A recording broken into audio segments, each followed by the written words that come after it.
dos aspectos fundamentales que entiendo se deben tocar. Nosotros, yo empecé aquí hace prácticamente 3 años y medio. Y lo curioso es que cuando empecé en 2012 la situación en Portugal era muy complicada. Como sabéis, había una intervención de la Troika en Portugal, había una situación complicada desde el punto de vista económico, y la verdad es que las cosas han cambiado, y han cambiado en un sentido bastante positivo. Lo que os voy entonces a plantear hoy es, y el mensaje principal, es que aparte la recuperación económica, hay instrumentos concretos que fueron siendo creados por el Estado y con el apoyo de los privados, que poco a poco han ayudado mucho a la recuperación del mercado inmobiliario en Portugal. Especialmente también creo que es de rigor destacar el papel del grupo Cesine y especialmente a la revista Metros Cuadrados, 20 años publicando en el área económica y especialmente en el área inmobiliaria y de la construcción. Dice mucho del grupo editorial y de la capacidad de divulgación, de conocimiento y de información, que al final en una sociedad abierta, en una sociedad transparente, es un elemento fundamental a la hora de conseguir la suficiente información y calidad de información para tomar decisiones adecuadas. Ese papel es digno de destacar y quería no dejar de mencionarlo. El título de mi presentación o mi acompañamiento en la apertura de esta jornada era Nuevas propuestas para dinamizar el mercado residencial. Lo primero que os voy a comentar, nosotros nos nutrimos principalmente de las cesiones gratuitas de suelo, de los desarrollos urbanísticos, las cesiones que se hacen a los ayuntamientos, pues esos son los suelos que principalmente desarrollamos nosotros, por lo que en el mercado de suelo pues tenemos esa ventaja de obtener muchos de los suelos pues, de forma gratuita. Tenemos varios problemas en la situación actual, como todos, principalmente al pararse todos los desarrollos urbanísticos, pues los suelos que tenemos actualmente pues son prácticamente nulos. Por otro lado, el endeudamiento municipal pues hace que también sea muy dificultosa en nuestra producción. Lo que os vamos a contar desde Aguirre Newman es una visión de una parte de lo que es el engranaje del mercado de suelo, que no deja de ser un negocio entre varias partes, donde hay unas inversiones muy importantes y donde nosotros vamos a extrapolar lo que es la inversión de suelo comparada con otras inversiones dentro del real estate y el atractivo que está tomando principalmente para agentes externos y sobre todo desconocidos hasta hace unos años por muchos de nosotros, que es que vengan nuevos agentes a comprar y desarrollar suelo en España, ¿no? Que yo creo que veremos en el año 2016. Con todo esto lo que queremos decir es que hay una demanda limitada, especialmente en segunda residencia, y muy especializada. En otros mercados, como decíamos, la potenciación de la rehabilitación en sectores hoteleros o la reactivación de mercados de oficinas en grandes ciudades también nos están dando una transformación progresiva del mercado. Esperamos que con muy buenas expectativas, dado que, bueno, como hoy mismo teníamos datos muy positivos respecto al mercado residencial, confiamos que esto se vaya consolidando. ¿Qué sucede de todos modos cuando nos enfrentamos al mercado de suelo? El mercado de suelo, desde el punto de vista de la valoración, pues ha sufrido todos estos aspectos que ya hemos comentado ampliamente en las distintas ponencias. El que el sector público no dificulte las actuaciones, es decir, que no sea un freno a las actividades, sino sea una ayuda, y yo creo que eso es uno de los papeles fundamentales. La seguridad jurídica, pues que también es un factor muy relevante dentro de la inversión que se hace en este sector. No al inmovilismo, que es una cuestión que últimamente pues está como poniendo de moda, ¿no? El que todo lo que se hace es malo, y yo creo que, como él ha dicho también, no es así. Y la sostenibilidad medioambiental, que no es nada nuevo, pero sí que es algo pues que yo creo que todos estamos empezando a estar muy mentalizados.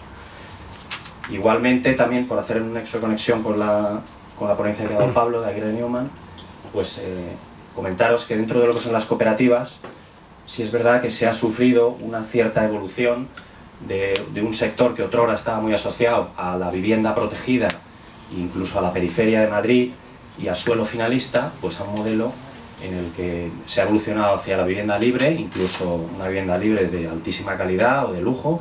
En 15 años de vida que va a cumplir en breve, pues ha tenido hasta 12 modificaciones. La mayoría de ellas vía la famosa ley de acompañamiento a la ley de presupuestos, ¿no? que tiene su crítica desde el punto de vista jurídico, porque no es el mecanismo más adecuado para ello, ¿no? Alguna reforma sí que ha venido por otra vía, ¿no? Y las modificaciones han tenido gran calado, ¿no? en la normativa, ¿no? Ahí cito algunos ejemplos importantes, ¿no? El famoso régimen de las alturas máximas, ¿no? que nos ha traído de cabeza por un lado y por otro, y que casualmente pues, nos viene muy al pelo tratarlo, porque precisamente ayer se aprobó en la Asamblea la proposición de ley de anulación de este régimen, ¿no? Con lo cual es una nueva modificación de la ley del suelo que tenemos que introducir en este nivel. Del suelo y su puesta en valor.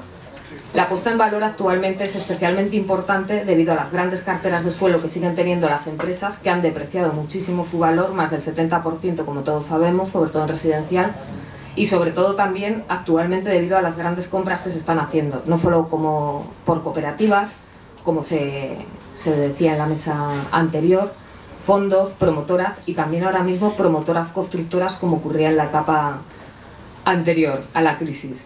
Esta compra por parte de constructoras puede tener también ya unos puntos más, incluso según se comenta, especulativos.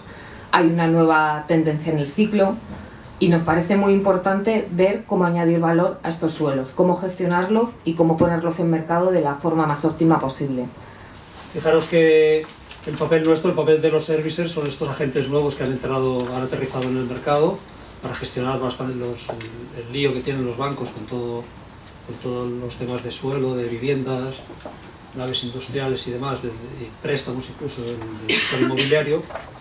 Y en concreto, la organización nuestra, sobre los temas que hacemos referencia hoy, pues nos podemos acercar desde 3 puntos de vista. Nosotros estamos haciendo gestión de suelo. Tenemos 2 clientes grandes y un tercero pequeñito. Sabéis que uno de nuestros clientes grandes es nuestro socio Banco de Sabadell y otro es Sareb. Entonces estamos gestionando estos suelos.